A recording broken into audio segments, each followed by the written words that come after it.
So, welcome. Thank you so much for coming. I am really excited about today, our first Culture Central Summit. I think what's important about Culture Central is we know the power of culture. We believe in the strength of working collectively, and we do this to support a dynamic, resilient, inclusive cultural ecology, and that's what we're here to talk about today.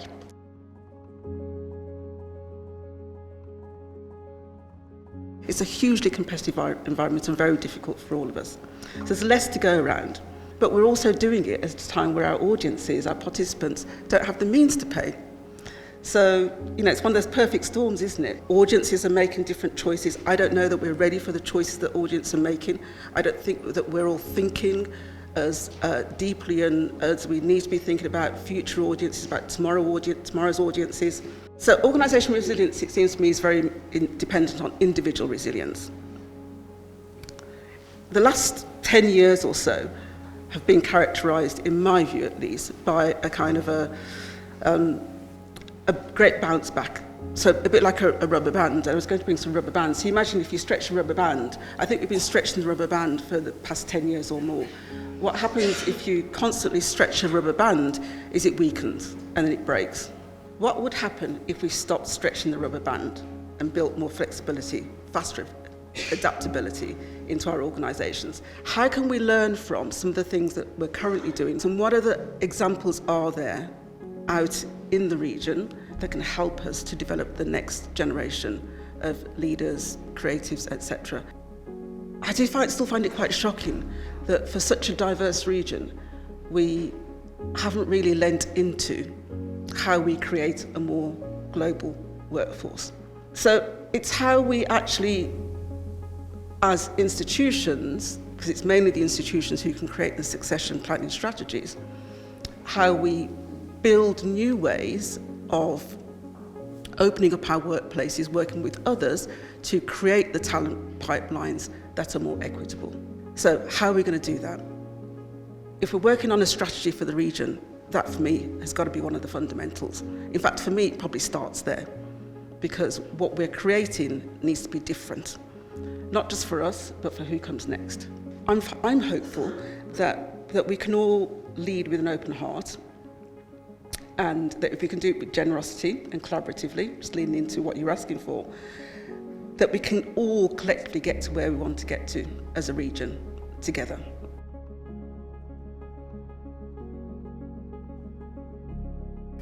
We know that events can and do provide valuable conditions for both excellence and innovation, including because of their scale of ambition and the vision that it brings, the opportunity to perhaps look at the place a bit differently and think about the platforms you've got to tell those important stories around place. What we want to see is events being used as a disruptor in the system, as a kind of pivot point in a process of change or a long-term vision for a place that can turbocharge the delivery of existing plans and visions. I think there is a question, and it's an interesting one for all of you in this room and in this region, about how that innovation and excellence that we see in large-scale events continues when the circus has left town.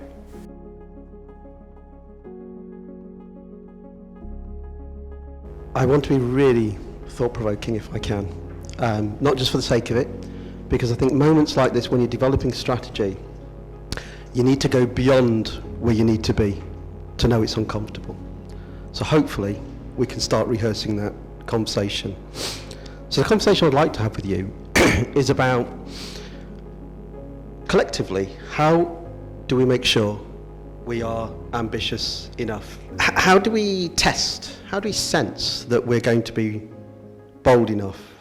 How do we know we've got the strategic intent to shift the dial? And I want to think about two paths that we might want to think about just to start from, which is the kind of half full tent of what's going on and the kind of half empty tent. I'm often depressed by something that when I hear from an organisation that wasn't successful in a funding programme and they hear about another organisation that was successful, I don't hear, didn't they do well? What could we learn? What I hear is, why isn't it us? We're better than they are. When are we going to start really being generous to each other and feeling those heartfelt congratulations to each other? Move from an I to a we. And the challenge for me is, in these testing times, I don't think our interests are served by incremental change. I don't believe now is the time for nudge theory or simply replicating the previous solutions to the challenges of old, because the challenges are new and the opportunities are very different. I think we need radical change to unlock our sector's potential. I think it's time for us to think boldly, think smart, think creatively. So my challenge and observation to you, I think, is simple to say, but hard to deliver. Where does your radical ambition truly lie? Do you agree that incremental isn't going to cut it? And if you want to change the dial, how collectively do we achieve that goal? So just continuing to reflect on the main question here today, which is what are our components of a collective, actionable cultural strategy for the West Midlands, and also reflecting on some of the interventions that have already happened in the region, such as More Than a Moment, transforming narratives, everything that came with Birmingham 2022, and reflecting a little bit on the conversation that you and I had. A lot of what came out of our conversation previously was the need for the West Midlands to create its own weather, and that really stuck with me. This is again a question for everybody. What does it take now for the West Midlands to create its own weather, to be too big to fail, to be radical and generous, as you've described, and kind of who's involved in convening that?